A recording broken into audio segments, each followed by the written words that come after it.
Hi friends, നമസ്കാരം. നമ്മുടെ ഇഷ്ടവിശേഷങ്ങളായ കാതോട് കാതോരത്തിൻ്റെ ഒരു അടിപൊളി വിശേഷമായിട്ടാണ് വന്നിരിക്കുന്നത്. അപ്പോൾ എല്ലാവർക്കും നല്ലൊരു ദിവസം ആശംസിച്ചുകൊണ്ട് തന്നെ വിശേഷത്തിലേക്ക് പോകാം. അപ്പോൾ തുടങ്ങുമ്പം തന്നെ കാണുന്നത് നമ്മുടെ അർജുനെയാണ്. അപ്പോൾ അർജുനെ അലമാരിക്കകത്ത് കയറി സെറ്റായിട്ടിരിക്കുകയാണ്. അപ്പോൾ കാഞ്ചന വന്ന് വിളിക്കുക, മീനു വാതിൽ തുറക്കാനാണ് പറഞ്ഞത്.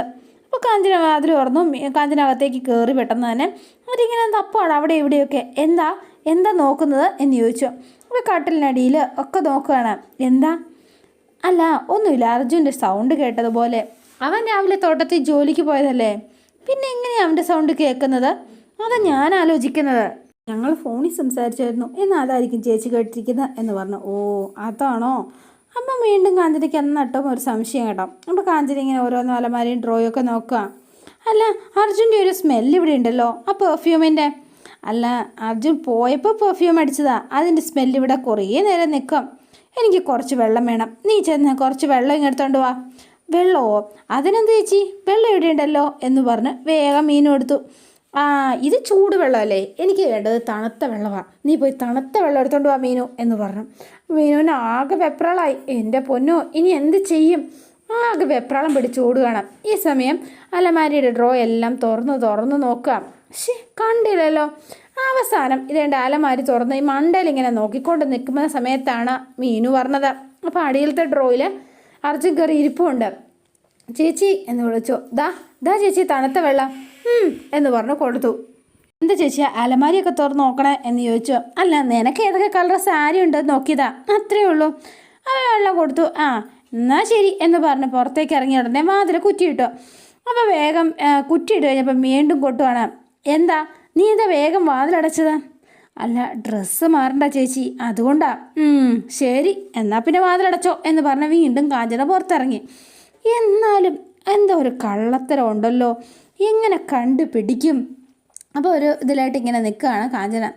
വച്ചിട്ടുണ്ട് ഞാൻ എന്ന് പറഞ്ഞു മീനു നേരെ ചെന്ന് അർജുൻ്റെ ചെവിക്ക് പിടിച്ച് എണീക്കുകയാണ്. വേണ്ടാത്ത ഓരോ പണി. ചേച്ചി അങ്ങനെ കണ്ടിരുന്നെങ്കിൽ എന്തായേനെ? അല്ല മീനു, അത് പിന്നെ വേഗം പോവാൻ നോക്ക്. നിനക്കൊരു മനസാക്ഷിയില്ലേ മീനു? കണ്ണിച്ചോരയില്ലാതെ ഇങ്ങനെ പറയാവോ? എത്ര കഷ്ടപ്പെട്ടാണ് ഞാൻ ഇങ്ങോട്ടേക്ക് വന്നതെന്ന് നിനക്കറിയോ? ഞാൻ കുറച്ച് റെസ്റ്റ് എടുത്തിട്ടേ പോകും. അയ്യടാ, ഒരു റെസ്റ്റ് വന്നിരിക്കുന്നു. കാള വാല് പൊക്കുമ്പോഴേ അറിയാലോ എന്തിനാന്ന്. അപ്പോൾ അതൊക്കെ അറിയാമല്ലേ കള്ളി. എന്നാൽ പിന്നെ തന്നൂടെ? എന്ത് എന്ന് ചോദിച്ചു. അവസാനം ഒരു ഉമ്മയൊക്കെ കൊടുത്തു വിടുകയാണ്. അല്ല, ഇതല്ല ഞാൻ ആഗ്രഹിച്ചത്, അതൊക്കെ രാത്രിയിൽ. ഇപ്പം അങ്ങോട്ടേക്ക് ചെല്ലാം. ഒരെണ്ണം വരാനല്ലേ പറഞ്ഞത്?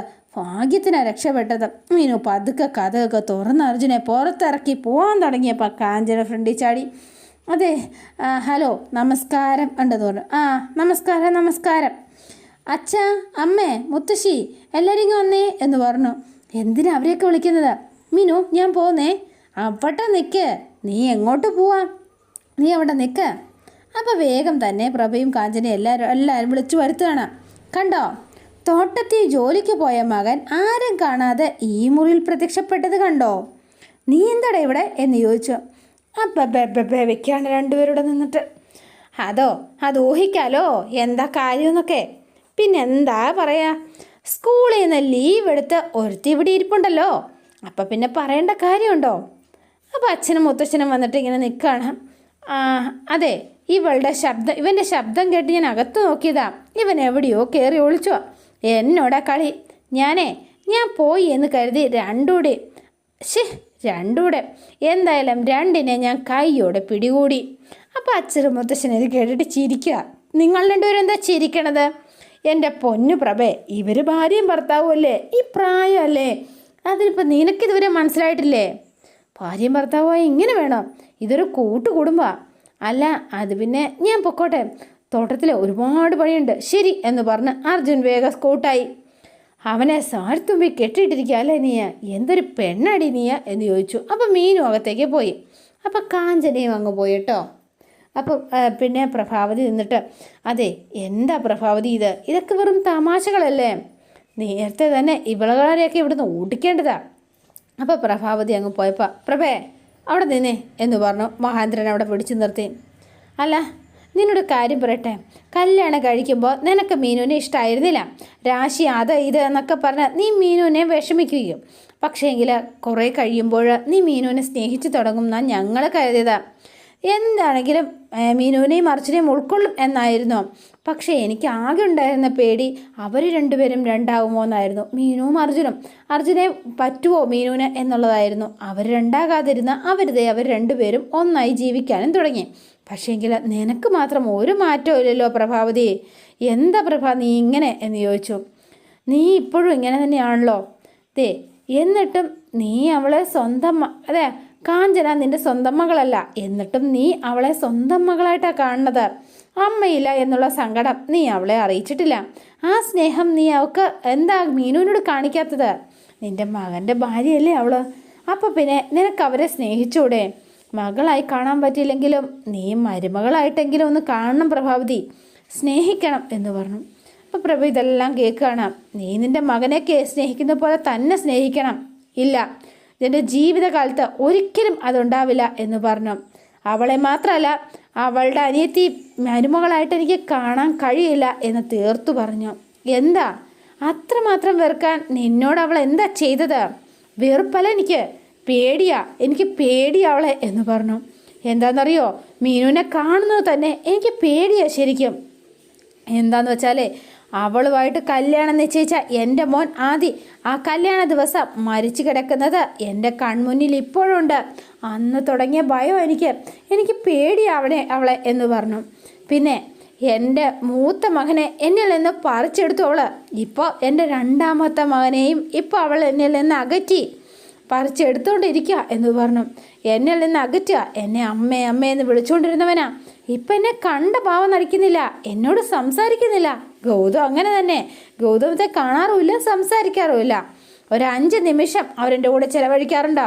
അമ്മയ്ക്ക് സുഖമാണോ, എങ്ങനെ ഇരിക്കുന്നു എന്ന് അവരാരെങ്കിലും ചോദിക്കാറുണ്ടോ? ഇല്ലല്ലോ. പിന്നെ അർജുൻ അവളെ സ്കൂളിൽ കൊണ്ടുവിടും, തിരിച്ചു കൊണ്ടുവിടും, അവൻ തോട്ടത്തിൽ പോകും. അതിനുശേഷം അവൻ വന്ന ഉടനെ തന്നെ പിന്നെ അവളുടെ കൂടെ ഫുൾ ടൈം രാത്രി ഫുൾ സ്പെൻഡ് ചെയ്യുന്നത്. എനിക്ക് വേണ്ടിയിട്ട് എപ്പോഴാണ് സമയം കണ്ടെത്തുക?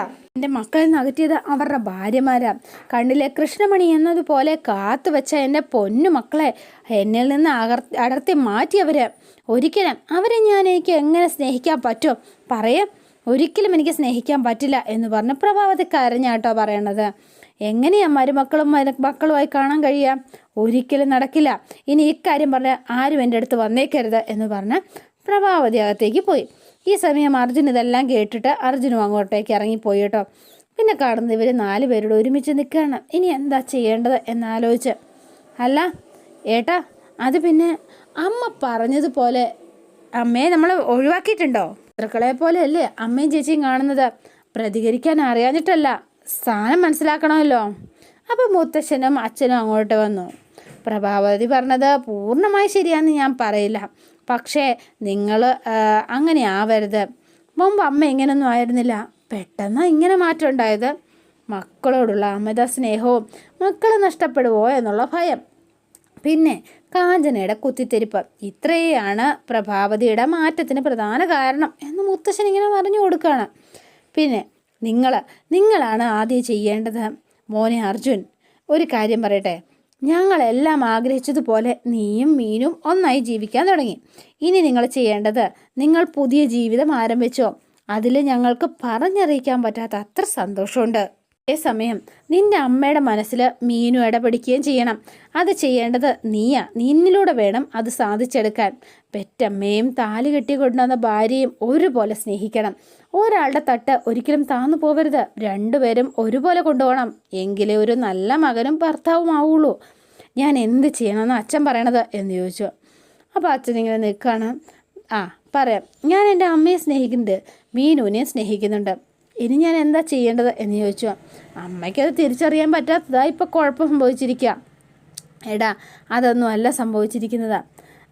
ഇപ്പം ഭാര്യയെക്കാളും കൂടുതൽ അമ്മയെ സ്നേഹിക്കുന്നുവെന്ന് അവൾക്ക് തോന്നണം. അതാണ് നിങ്ങൾ ചെയ്യേണ്ട ഒരു കാര്യം എന്ന് പറഞ്ഞു. അപ്പം തീരും. അവർക്ക് അങ്ങനെ ഒരു ആഗ്രഹമൊന്നുമില്ല മുത്തശ്ശ. ആഗ്രഹം ഉണ്ടാക്കണം. നിങ്ങൾ 4 പേരും പ്രഭാവതിയെ സ്നേഹിച്ച് പാട്ടിലാക്കാൻ നോക്കണം. സ്നേഹം കൊടുത്താൽ ശത്രു പോലും വീഴും. പിന്നെയല്ലേ ഒരു പ്രഭാവതി എന്ന് ചോദിച്ചു. ഞങ്ങൾ അമ്മയെ സ്നേഹിക്കുന്നുണ്ടല്ലോ മുത്തശ്ശ. എടാ, അത് പോരാന്നാ പറഞ്ഞത്. അവൾക്ക് തന്നെ അത് തോന്നണം, മക്കൾ എൻ്റെ കൂടെയാണെന്ന്.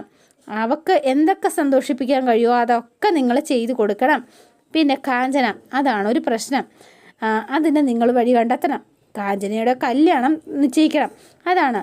പിന്നെ പകുതി പ്രശ്നം കാഞ്ചനയെ കൊണ്ടാ സംഭവിക്കാം. അവളെ എങ്ങനെ മാറ്റാം എന്ന് ആലോചിക്കാം.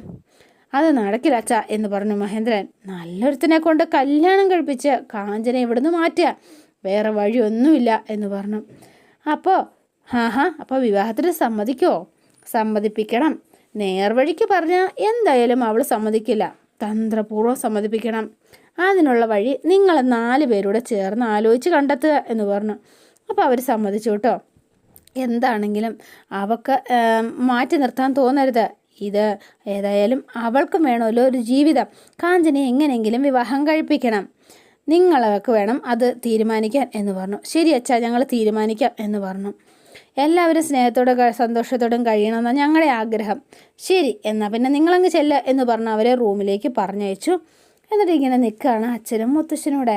ഇനിയിപ്പോൾ എന്താ അല്ലേ?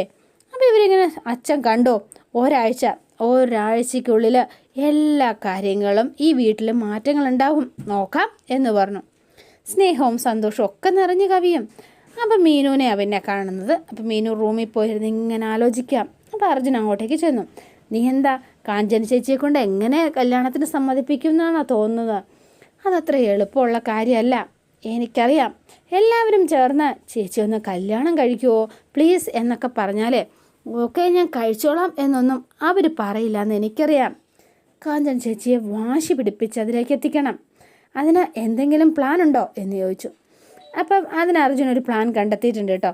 അപ്പോൾ അതോടെയാണ് ഇന്നത്തെ വിശേഷം അവസാനിക്കുന്നത്. ഇനി നാളത്തെ വിശേഷം ഇതിലും ഗംഭീരമാണ്. അപ്പോൾ എല്ലാവരും വെയിറ്റ് ചെയ്യുക. ഇഷ്ടപ്പെട്ടുവെങ്കിൽ ലൈക്ക് ചെയ്യുക, ഷെയർ ചെയ്യുക. തൊട്ടടുത്ത ആ ബെൽ ബട്ടൺ കൂടെ ഒന്ന് ഞെക്കുകയാണെങ്കിൽ ഞാനിടുമ്പോൾ തന്നെ നോട്ടിഫിക്കേഷൻ ലഭിക്കുന്നതായിരിക്കും. പുതുപുത്തൻ വിശേഷമായിട്ട് എത്താം. Bye and see you ghee.